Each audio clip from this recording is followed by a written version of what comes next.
नमस्कार। लोकसभा चुनाव धीरे धीरे नजदीक आ रहा है और उसी के क्रम में देश भर की पार्टियां कमर कसने में लग गई हैं और अब देखने में यह आ रहा है कि धीरे धीरे लोगों ने चुनाव का बिगुल भी फूंकना शुरू कर दिया है। और अब जैसा कि आपको मालूम है कि भारत के अंदर इस समय सबसे प्रो एक्टिव पार्टी है तो बीजेपी है और बीजेपी अपने प्रो एक्टिव रवैये के अनुसार धीरे धीरे उसने बिगुल फूंकना शुरू भी कर दिया है। मोदी लगातार रैली करते जा रहे हैं और अपनी नीतियों को भी जनता तक पहुंचाने की कोशिश में लगे हुए हैं और अपने काम के थ्रू, अपनी गारंटी के थ्रू वो जनता से उनका मतदान और उनका वोट अपने पक्ष में रखने की, अपने पक्ष में करने की कोशिश में लगातार कवायदे चल रही हैं। लेकिन देखने वाली बात यह है कि उसी के जस्ट अपोजिट इंडिया अलायंस बहुत ही सुस्त रफ्तार से धीरे धीरे टूटता जा रहा है। हालांकि अभी तक सुस्ती इस तरीके की दिखाई जा रही थी कि सिर्फ सुस्ती सीट के बंटवारों में या फिर अलायंस के बैठकों में या फिर पार्टनर को एकत्रित करने में सुस्ती दिख रही थी, लेकिन अब धीरे धीरे पार्टनर टूटने लगे हैं। जैसा कि आपको जानकारी है कि नीतीश कुमार जो कभी इंडिया अलायंस के बड़े सहयोगी और पूरे इंडिया अलायंस के संयोजक के तौर पे देखे जाते थे, हालांकि वो अलग बात है कि उन्हें संयोजक का पद नहीं मिला और वो इंडिया अलायंस से अलग भी हो गए और अब एनडीए के पार्टनर बन गए हैं और एनडीए के समर्थन से वो बिहार में सरकार चला रहे हैं। अब उसी तरीके से आपको जानकारी होगी कि ममता बनर्जी भी अलग हो गई इंडिया अलायंस से। हालांकि वो कहती रहती हैं कि मैं इंडिया अलायंस का हिस्सा हूं और कांग्रेस या जो भी इंडिया अलायंस के घटक दल हैं वो कहते रहते हैं कि ममता दीदी अभी भी इंडिया अलायंस की पार्टनर हैं। लेकिन ममता जिस तरीके से रैलियों में हुंकार भरती हैं,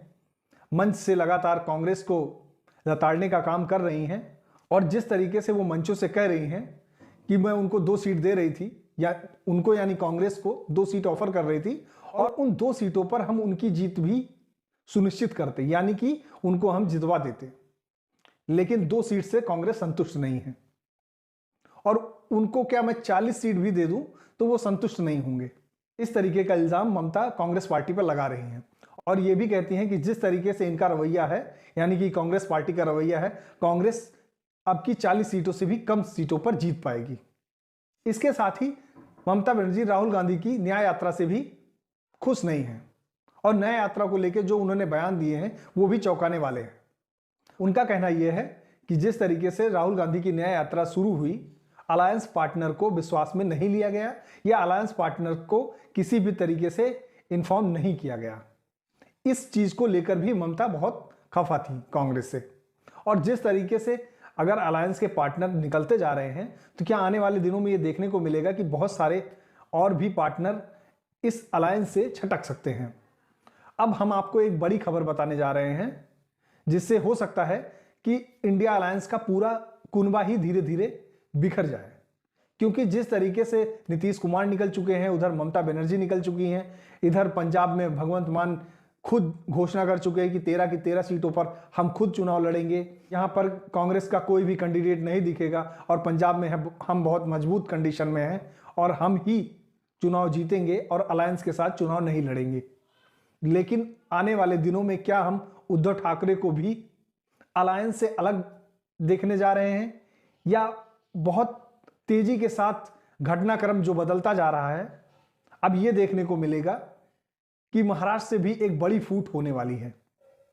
क्या अब अलायंस का भविष्य खतरे में आ चुका है और अलायंस से लगभग पार्टनर धीरे धीरे छटकना शुरू हो गए हैं, क्योंकि जिस तरीके से खबरें आ रही हैं कि महाराष्ट्र से उद्धव ठाकरे और उद्धव ठाकरे का शिवसेना गुट अब अलायंस से निकलना चाह रहा है। क्योंकि जिस तरीके से अभी उद्धव ठाकरे ने बयान दिया कि हमारी बीजेपी के साथ कोई निजी दुश्मनी नहीं है और हम उनके कभी शत्रु नहीं रहे हैं, उन्होंने ही हमें दूर कर दिया है। इसको इस तरीके से भी देखा जाना चाहिए कि कहीं ना कहीं उद्धव ठाकरे अपने राजनीतिक भविष्य को लेके भी हताशा में हैं और उनको अलायंस में कोई भविष्य नहीं दिख रहा है। तो वो समय रहते धीरे धीरे करके एनडीए के साथ अपनी दूरियों को घटाना चाहते हैं और इंडिया गठबंधन के साथ जुड़ना चाहते हैं। अब देखने वाली बात यह भी है कि जिस तरीके से 3 से 4 पार्टनर इंडिया अलायंस से निकल चुके हैं और आने वाले दिनों में अगर एक दो पार्टनर और छटक जाते हैं तो इंडिया अलायंस क्या एक अलायंस के तौर पे चुनाव लड़ पाएगी? जिस तरीके से इंडिया अलायंस के पार्टनर इंडिया अलायंस से निकल रहे हैं, चाहे बिहार में नीतीश कुमार की बात हो, बंगाल में ममता बनर्जी की बात हो, या फिर असंतुष्टि की राह पर दिख रहे अखिलेश यादव समाजवादी पार्टी की बात हो, हम ये कह सकते हैं कि इंडिया अलायंस की राहें आसान नहीं होंगी। क्योंकि एक तरफ इंडिया अलायंस है जिसके मजबूत और शीर्ष नेतृत्व नरेंद्र मोदी के पास है, और नरेंद्र मोदी मजबूती के साथ चुनावी बिगुल फूंक चुके हैं, और इधर इंडिया अलायंस बहुत सुस्ती के साथ सिर्फ बैठकों तक ही सिमटी हुई है और पार्टनर धड़ाधड़ निकलते जा रहे हैं। अब इन चुनौतियों से इंडिया अलायंस कैसे पार पाती है, ये भी देखने वाली बात है। और अगर आने वाले दिनों में जिस तरीके से अभी हाल फिलहाल में एक दो पार्टनर छटक कर गए हैं, ऐसे ही अगर एक दो बड़े पार्टनर अलग हो जाते हैं या अलग राहें बनाने की कोशिश करते हैं तो कांग्रेस के लिए मुश्किलें बढ़ती हुई दिख रही हैं। क्योंकि इंडिया अलायंस का भविष्य ही जो पहले से ही खतरे में है वो खत्म होने की कगार पे दिख रहा है। इस कंडीशन में, इन परिस्थितियों में इंडिया अलायंस बीजेपी को कैसे चैलेंज करेगा, कैसे एक मजबूत प्रतिद्वंदी के रूप में अपना चैलेंज पेश करेगा।